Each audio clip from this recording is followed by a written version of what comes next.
Hello ladies and mental Jen, and welcome to another replaycast. Today we're looking at the Object 252, aka Defender, the Russian Tier 9 premium tank.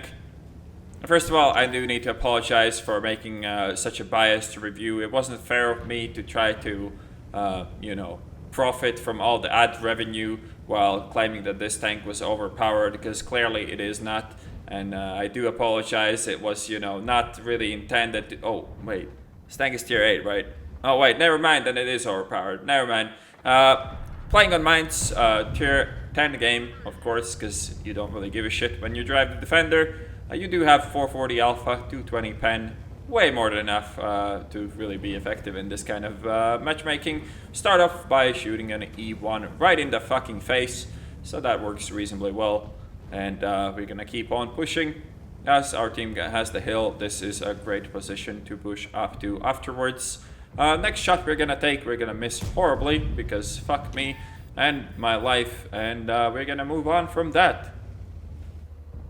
So our next target looks to be like this Lobo wants to have some of our Defender love, and we're gonna slam right into the side of his tank. Some nice 448 alpha damage. Really feels good to shoot people for this amount of damage, especially when you consider that this tank is the same tier as his. Almost get the second one, but we only get the critical hit on the rangefinder instead. We can go backwards and shoot this Panther. Maybe the E1 is somewhere around still as well, so that's what we're gonna do. Maybe we're gonna get this Panther, but it seems that he's moving away, but he's moving in the open on the other side of the rock, so we should be able to land a nice shot there, which is exactly what we do. Probably gonna try to peek him again. We are getting spotted, but we have so much, well, we still are on full health, so we don't really care about taking any damage. Unluckily, well, not very luckily for me, but that shot goes nowhere. Well, not really nowhere, it just hits his tracks. But maybe we can re-peek him again and actually finish him off, but from other hand, might actually just let it be and shoot this Love instead, who has forgotten that I'm here. And I do remind him with nice 460 damage roll right there. Now, once the Love is looking at me, it's becoming kind of an annoying fight. I mean, he can't really pen me either. Like, sure, he can hit the cupolas, but he's below me, so the chances of that are really low. But my chances to hit him reasonably well are also not that great. He is angling terribly, though, but I do not get a good shot in time. So we're gonna fuck off now and re-engage him later. And now it seems that he just gave up on life, and he's like, yep, I don't want to mess with this fucking Defender guy. I'll just want to do 2 shots worth of damage before I die. So that is exactly what he's doing, which is kind of weird. I mean, he could have tried to fight me, and it would have been really awkward for me to fight a Love that's held down. But he decided, you know what, I can't do shit to this Defender, so I'm just going to go and die. So that's exactly what he does, and this game is kind of already over. We did push into the middle, and nobody really stood up to us, even though this was a tier 10 game. Next up in our in the food chain is the Batchat. I mean, we kind of are thinking, should we go for it or should we not? And then we realize, hey, we have 440 alpha, and he had 417 hit points. Isn't it nice that you can one-shot tier tanks like that with one shot? Hey, who would have thought high alpha damage is good for you? It lets you kill people that you wouldn't be able to kill otherwise.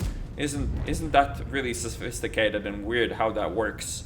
Gotta say, weird that this tank turned out to be quite overpowered. Even though I gotta admit, the armor does not work as well as you would really imagine by looking at the paper, but still, like, you can hide the lower plate, and if you hide the lower plate, the tank is pretty much invulnerable to any kind of fire you can take, apart from, some really unlucky shots for you. Next up, we have this silly Swedish TD that we can pen all day, every day in the lower plate, and since we're the first one to get here, we're gonna get shitload of spotting, and really the only reason this game was an ace is because we got that shitload of spotting.